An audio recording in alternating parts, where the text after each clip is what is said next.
realmente cumplimos con un objetivo, que es además de dar las clases y formar a los adolescentes, porque yo trabajé, la mayor parte de mi tarea fue con los adolescentes, muy poco en primaria. Además de eso, bueno, estimularlos para la actividad deportiva e inclinarlos a hacer deporte. Pero no había instalaciones.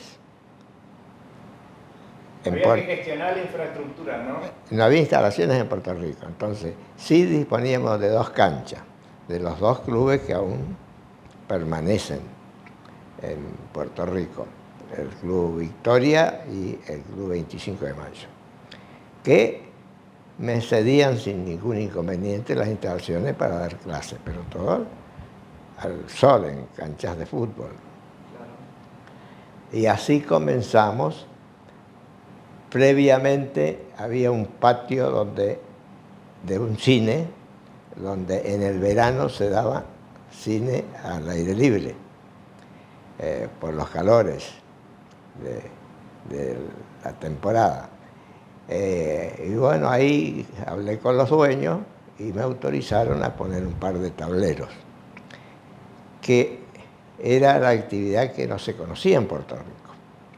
La mayoría de los alumnos, salvo algunos que ya había cursado aquí en Posada, no conocía el básquetbol. Bueno, puse un par de tableros y empezamos a hacer básquetbol. En ese patio que sí servía para las funciones de cine nocturna y en la temporada de verano.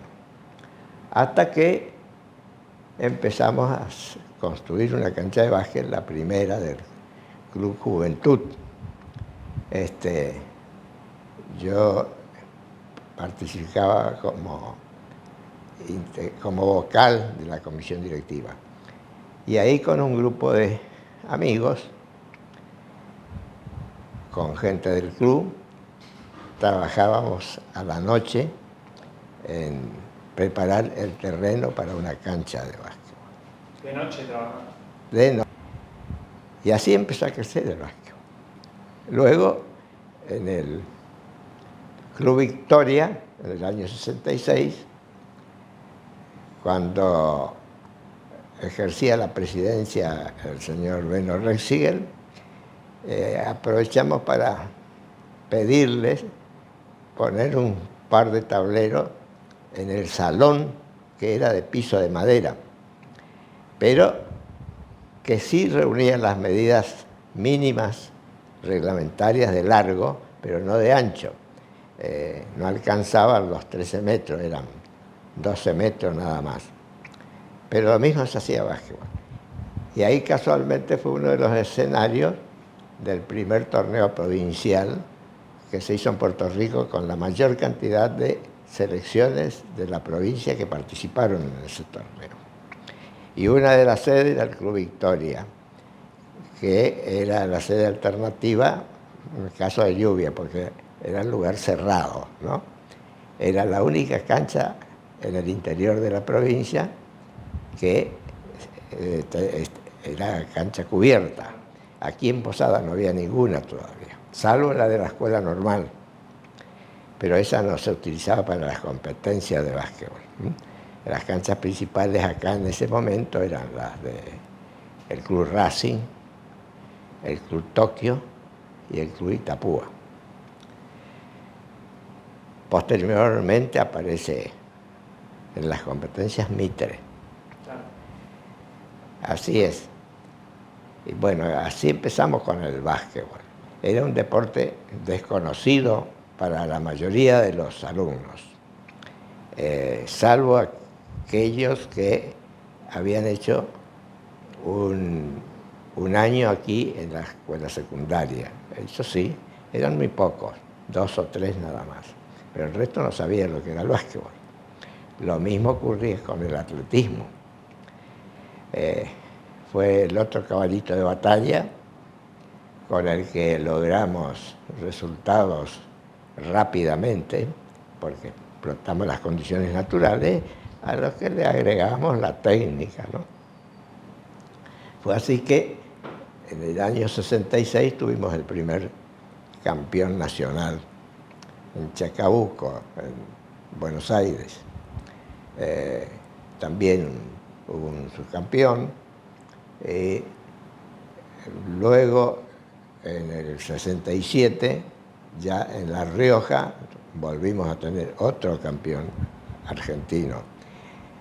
Y después, en el 70, ya aparece Otazú, Ricardo Otazú, que por sus condiciones había integrado ya la selección argentina en un sudamericano que se hizo en Colombia, en Cali, Colombia.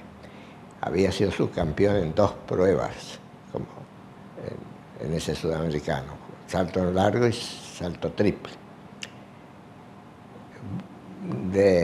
Inmediatamente después de esa competencia regresa al país y hace el Nacional Intercolegial en Salta, donde el mismo Tazú vuelve a ganar en salto en largo, con récord que hasta ahora se mantiene en los intercolegiales, con una marca de 6.94. En Colombia él había hecho 7.7.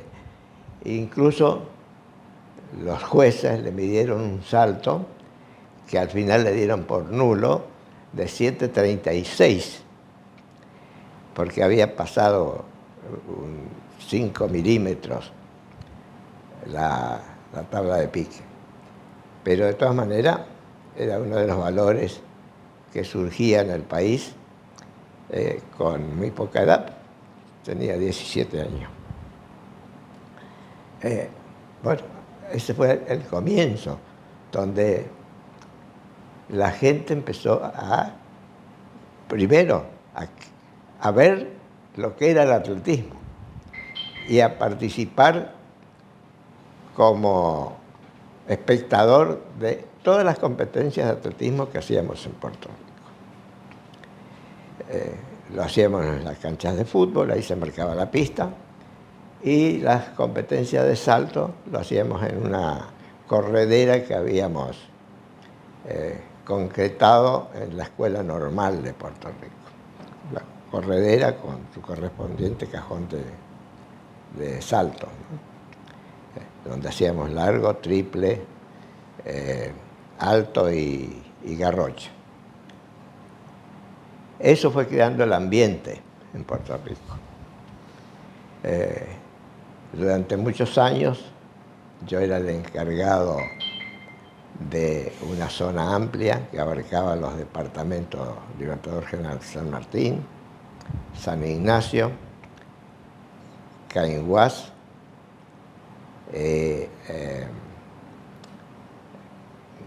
como la zona, la región. La zona era una de las 5 regiones que había en la provincia. Y durante muchos años esa zona fue la que encabezó en puntaje durante 17 años, después del 66. La disputa era más con Posada, que era la ciudad que contaba con más cantidad de escuelas secundarias. En esa época, al comienzo, los intercolegiales llegaban a los 19 años, se podía participar con 19 años. Posteriormente se acortó a 18. Bueno, así fue el comienzo. Volviendo un poco al básquet, ¿no? ¿Cómo fue esto del siglo XXI? ¿Cómo se gestó y...? Bueno, yo trabajaba en 3 colegios en la zona, es decir, 2 en Puerto Rico, la Escuela Normal Superior número 3 y el Colegio San Alberto. y en Capiobí. En todos esos establecimientos daba básquetbol, atletismo, gimnasia, la parte formativa, y eso me servía para cuando teníamos que representar a la zona, sobre todo a Puerto Rico, para hacer las selecciones, porque siempre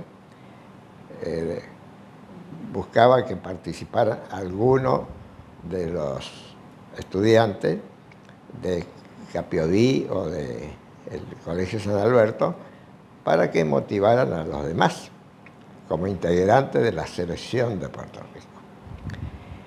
Y en realidad Puerto Rico en básquetbol empieza a ser protagonista a partir del año 68. Empezamos a participar en el 67 en la LEN. Nos tocó enfrentarnos con la selección de Posada, que venía trabajando desde hace mucho tiempo, y la diferencia fue de 50 puntos. Nos ganaron 85 en semifinales, 85-35. Eso fue en el 67. En el 68 se hizo en Puerto Rico, con la mayor cantidad de selecciones de la provincia. Participaron 11 selecciones. No había otra competencia de básquetbol, nada más que ese provincial que se hacía una vez por año, sobre todo en los meses de verano, diciembre. Ya en el 68 nos tocó enfrentarnos con Posada, pero en el 69, como fue considerada una muy buena la organización de Puerto Rico, la Federación Misionera, que estaba a cargo del señor Beltrán, Pepe Beltrán, nos vuelve a dar la organización del torneo de ese año siguiente.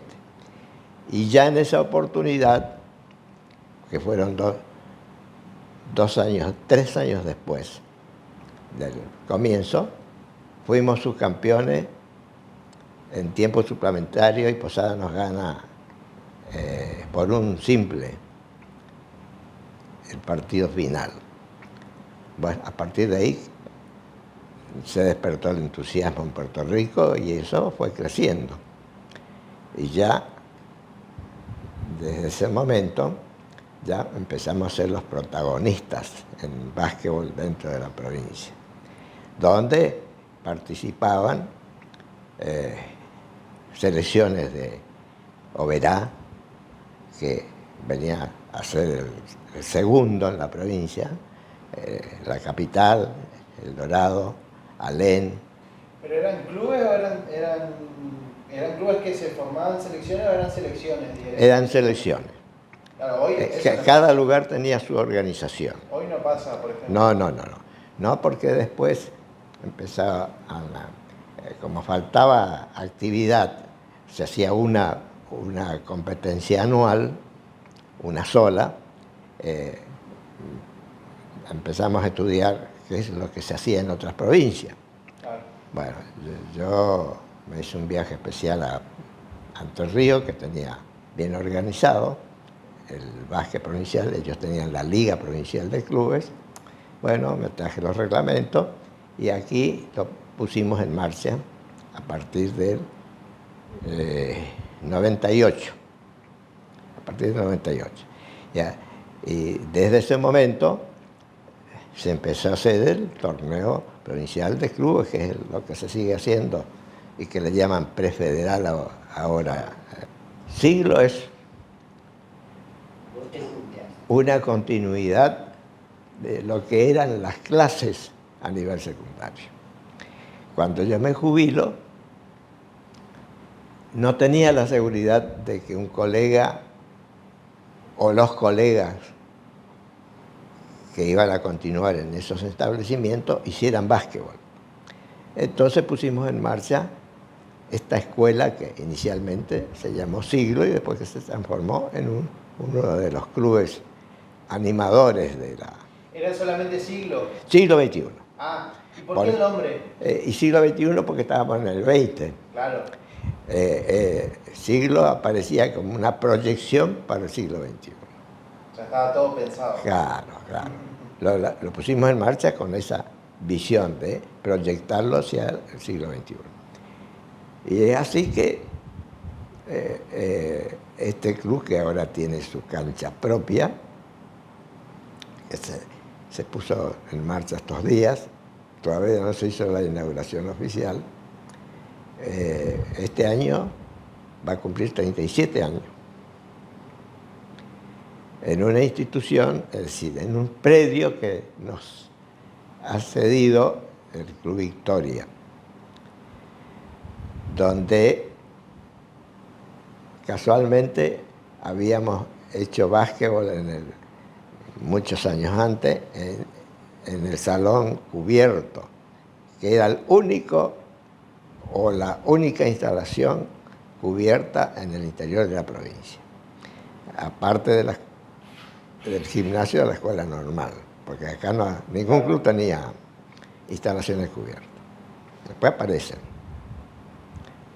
¿Cómo fue todo ese trayecto para que se sostenga el club y para que llegue justamente al siglo XXI a funcionar?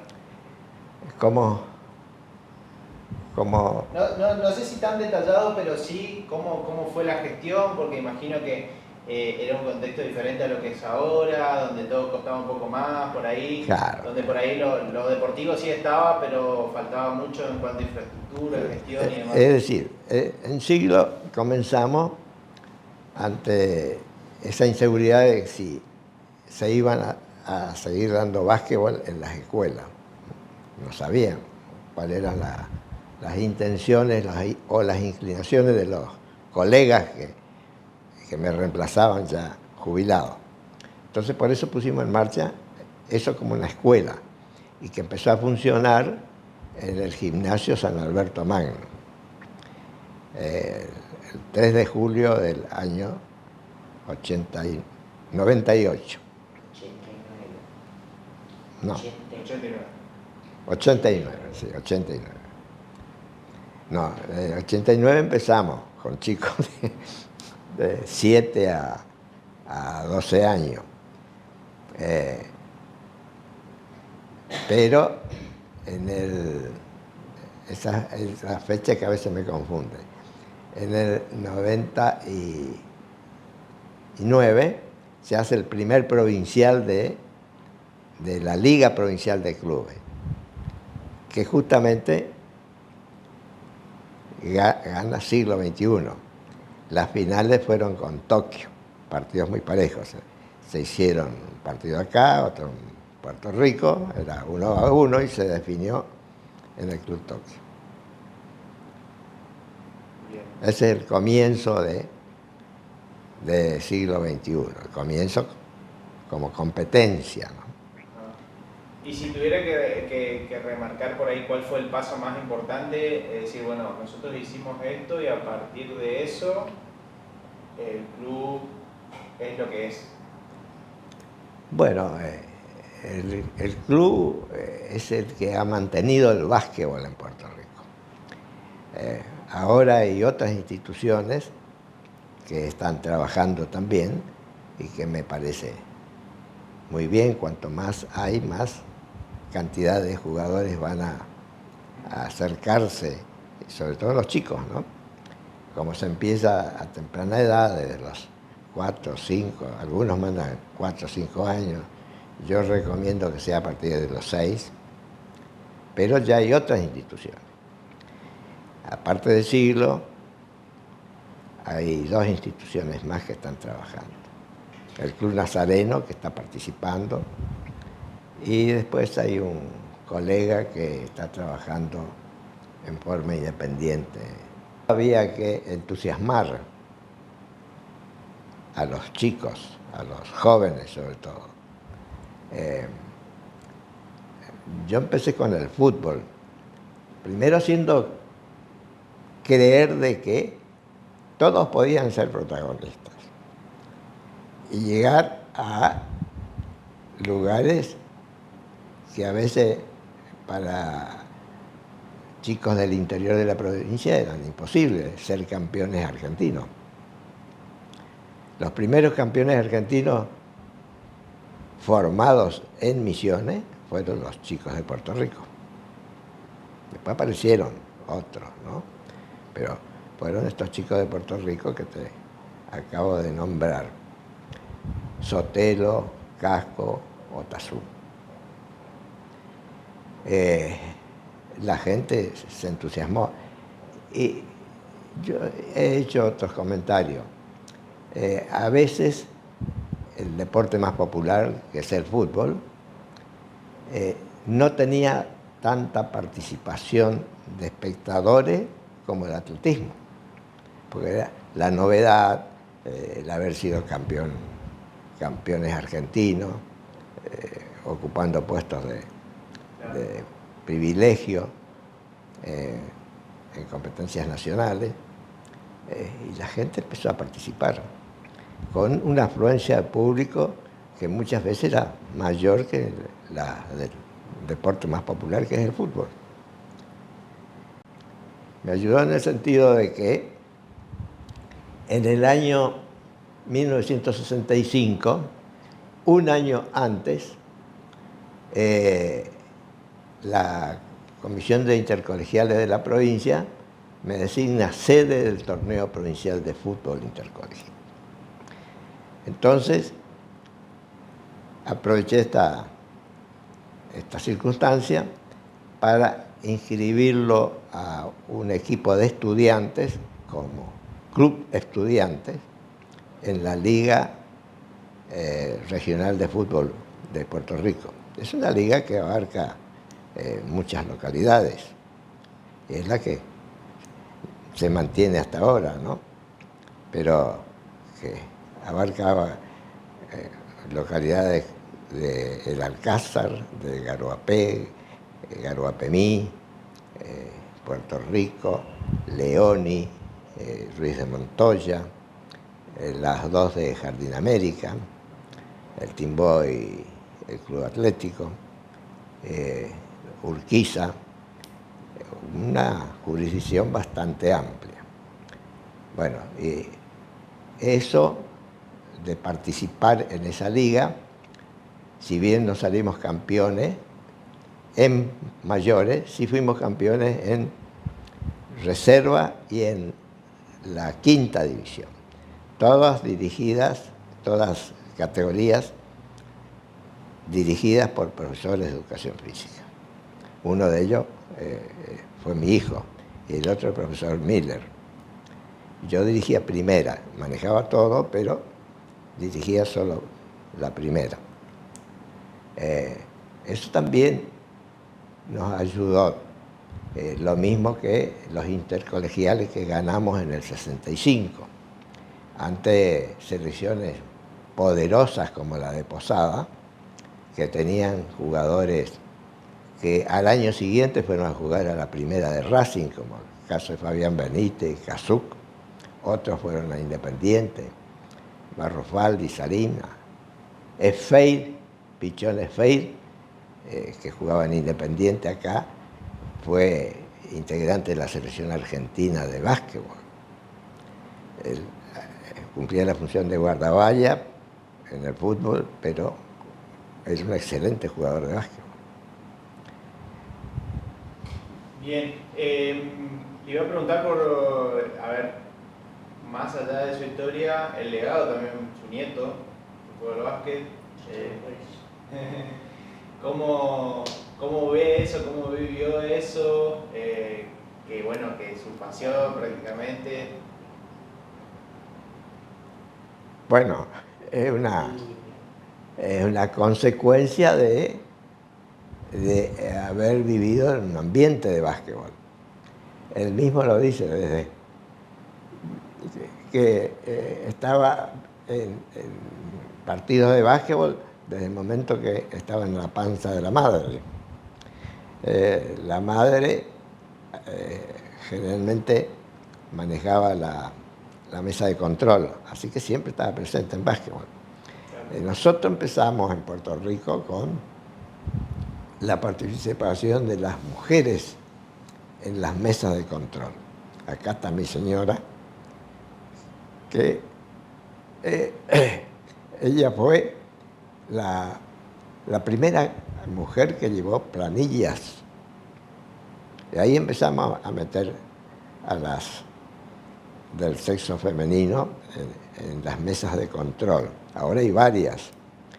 Y fue la primer presidente de una asociación de básquetbol, que era la de Puerto Rico. Puerto Rico tenía una asociación que, si bien los jugadores salían de la misma fuente, pero se integraban en distintos clubes, en distintas instituciones. Teníamos 6 instituciones en la asociación, más la del Instituto Línea Cuchilla, que participaba también en la Asociación de Puerto Rico. Y era la única posibilidad de hacer competencia, ¿no? Otra de las formas de competencia eran las competencias intertribus, Claro. las de los bandos internos de la escuela normal. Teníamos ese tipo de competencias también en el Colegio San Alberto Magno, en Capioví, en el Instituto Nuestra Señora de Itatí. Y era la manera de poder realizar competencias internas. Sí, no hay problema, no pasa ahí. Pero eso no servía para luego integrar las selecciones de Puerto Rico, de la Asociación de Puerto Rico. Bien. Él hizo la pregunta de qué proyección tuvo Siglo. Varios jugadores Sí. de Siglo, formados en Siglo, salieron de la provincia a jugar a otro lado.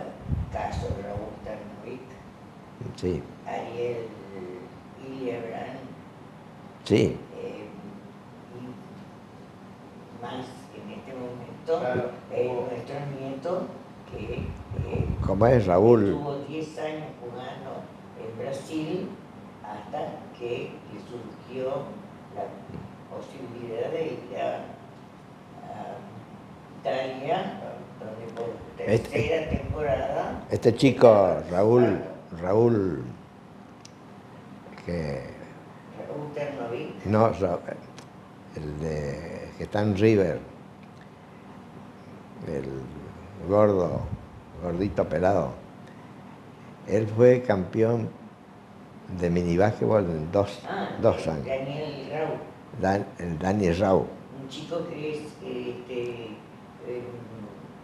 técnico de las inferiores de River Plate en este momento. Sí, bueno, pero él fue como jugador a River. Claro. Y después que terminó su temporada de juego, pasó a ser técnico de River, de las categorías inferiores. Es decir, varios jugadores que tuvieron posibilidad de integrar selecciones. El caso de Otazú,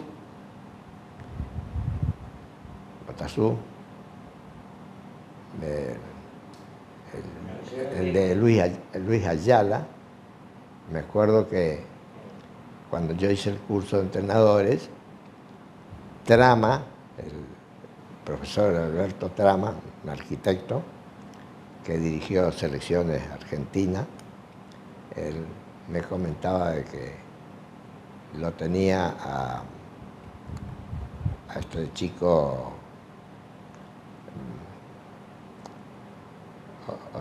Otazú, lo tenían en cuenta, pero al final los tenía dentro de los 14. Tenía un tiro que después con el Claro, se ¿no? transformó en el triple. Eh, Porque decía, ¡chas! Tiraba la pelota. Tenía muy buenas piernas. Allá. Como hacía atletismo, largo y triple, también era muy buen jugador de básquetbol. Claro. Entonces, él, en esa época no había triple, pero él tiraba de 9 metros y él mismo festejaba, porque cada vez que lanzaba, antes de que la pelota entrara, decía ¡chas! Claro, sabía que iba a entrar.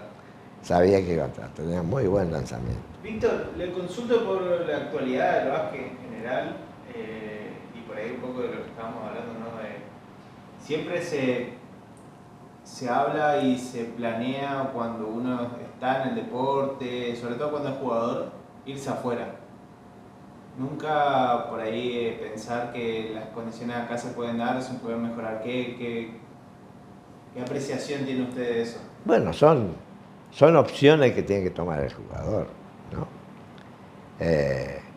Acá hay jugadores con muchas posibilidades, pero como verás en este federal que está participando Mitre, Capri y Tokio,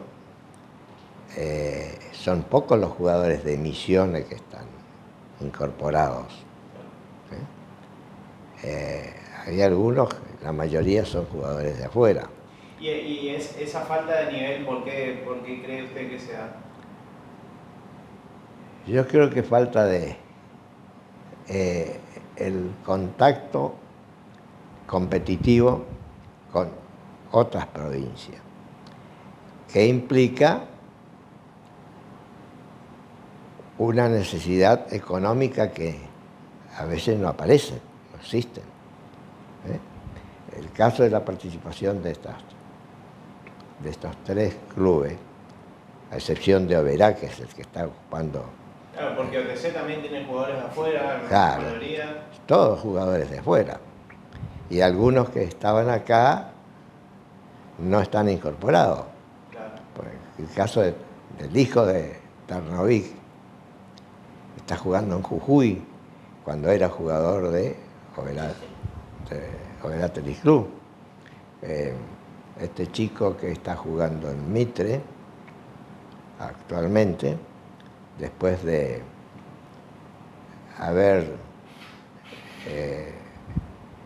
tenido una oferta que tuvieron que esperar mucho tiempo para que él decidiera venirse, como este chico, el de Oberá, que está jugando en Mitre ahora, que es muy buen jugador, Sí. tiene muy buenas piernas. Me está saliendo el apellido ahora, pero... Sí, un apellido gringo.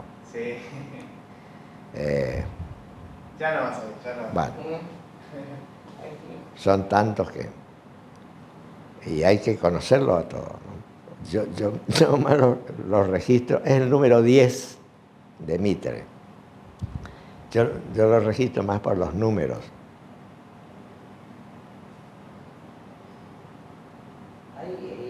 Con azul, ¿cómo es? Kosiarski. Kosiarski. Máximo Kosiarski.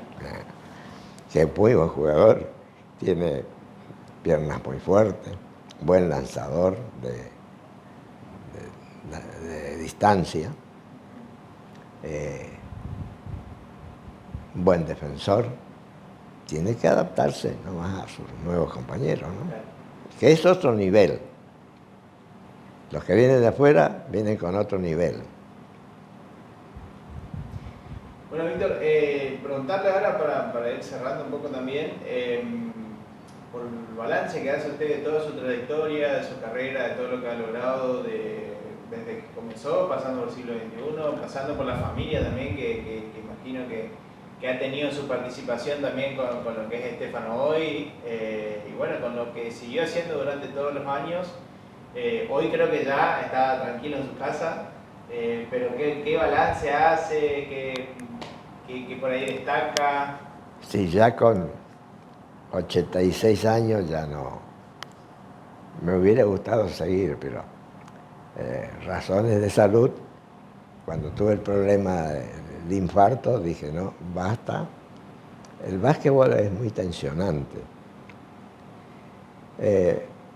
Entonces uno comienza a alejarse. Sí, yo continué, pero no como con la responsabilidad del director técnico y tener que ocuparme de todo. Hice básquetbol como ayudante, yo participé con Cantelli en Brom y 2 años fuimos campeones de la selección del torneo de Posadas de básquetbol. Con Brom, donde tenían muy buenos jugadores, uno de ellos es Fulqué, que es el presidente de Tokio. Pero ya no asumiendo la responsabilidad de ser el director técnico, sino un asistente técnico. Yo hacía la preparación y eso me conformaba, pero no tenía la responsabilidad de dirigir.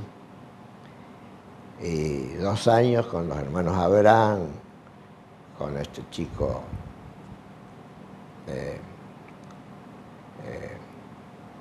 Puentes. La mamá de Puentes falleció estos días, que fue como...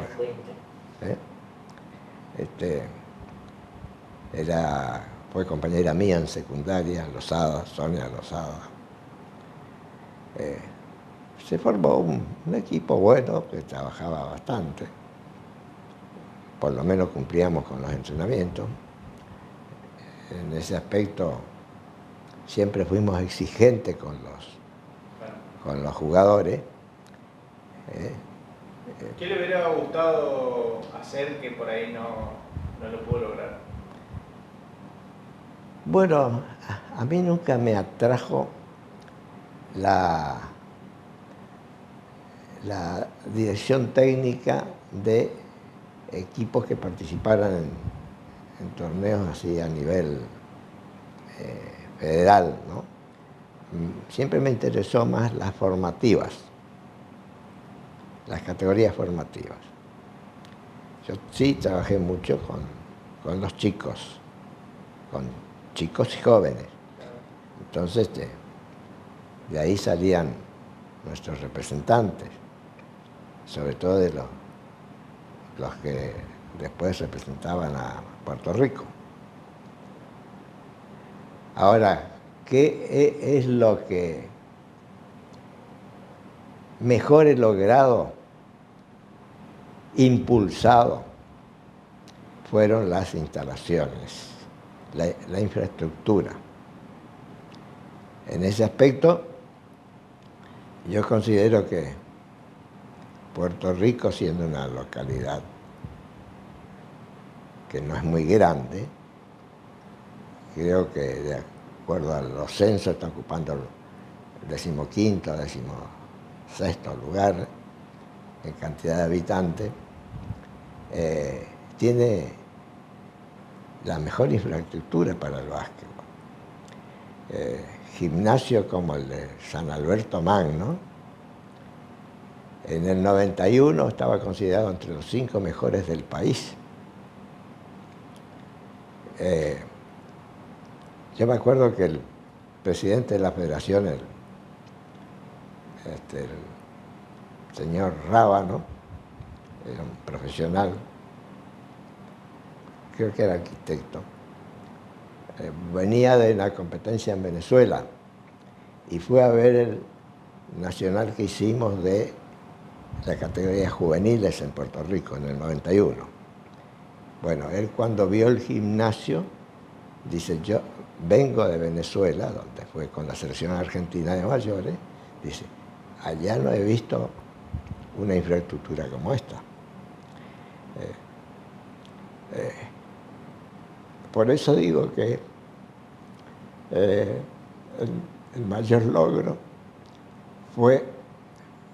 fueron las infraestructuras. El complejo municipal de deporte de Puerto Rico.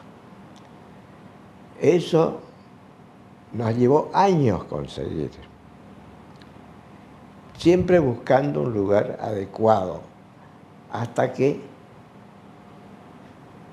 por esas casualidades, la pista de aterrizaje de Puerto Rico se declaró no apta, porque estaba en un lugar muy céntrico. Y bueno, eran 9, casi 10 hectáreas. Inmediatamente la municipalidad en la que tenía amigos que estaban presidiendo, nos otorgó ese terreno. Y ahí empezamos a hacer la planificación, con los arquitectos Romanini y Greff, la Mucci Greff.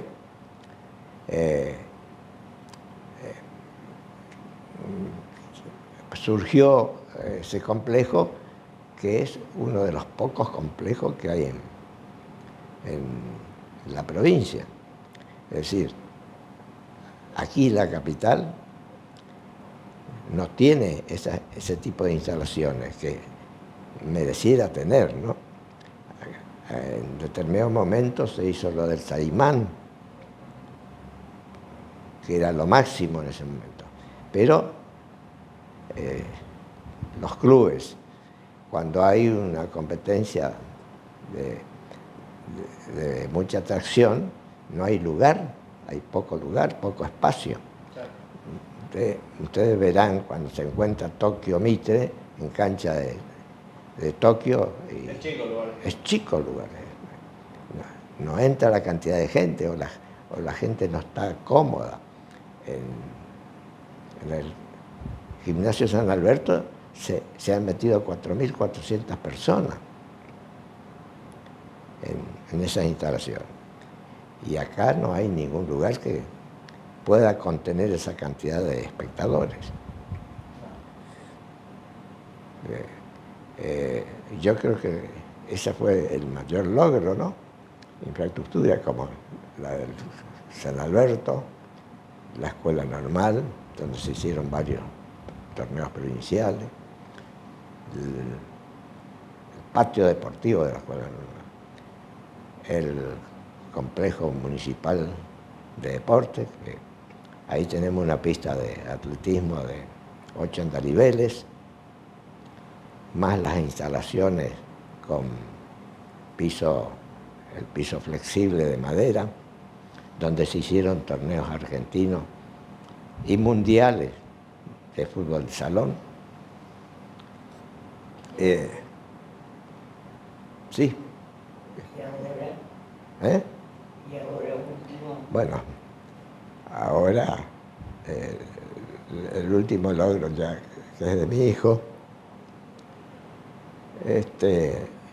y un grupo de ex jugadores del siglo, donde está Tarnovic, los hermanos Aguliac,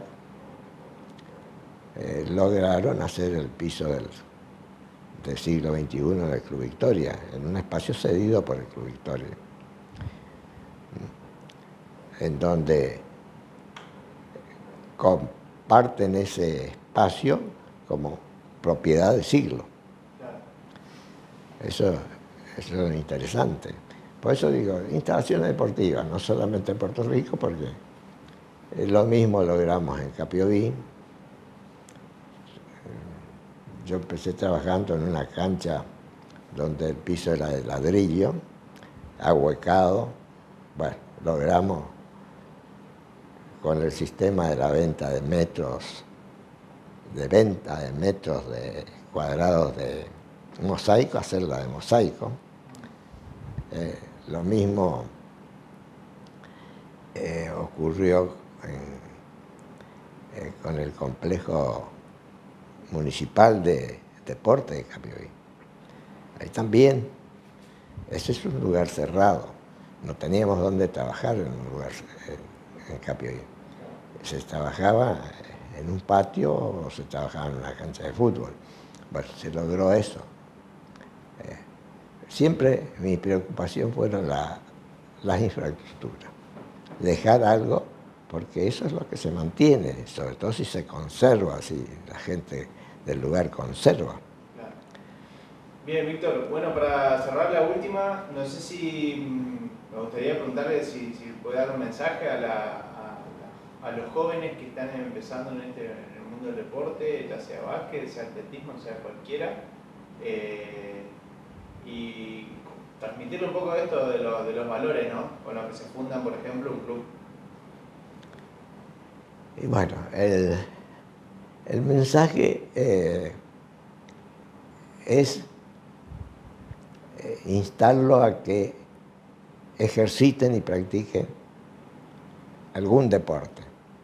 No importa que sea el básquetbol, puede ser el voleibol, deporte de conjunto, deportes individuales, que ejerciten eso porque siempre tienen algún valor, que es el valor de la amistad, del compañerismo, de la generosidad, de la solidaridad. Eso es lo importante. En el deporte de conjunto, si no se es solidario, si los participantes, los protagonistas no son solidarios, es muy difícil lograr resultados. No, ahí el egoísmo tiene que desaparecer. Que naturalmente el hombre o el deportista por su naturaleza es egoísta, pero ahí hay que ser generoso. Hay que ser generoso. Uno trabaja para lograr un objetivo en conjunto. Eso es lo importante. Perfecto, Víctor. Salió genial, ¿eh?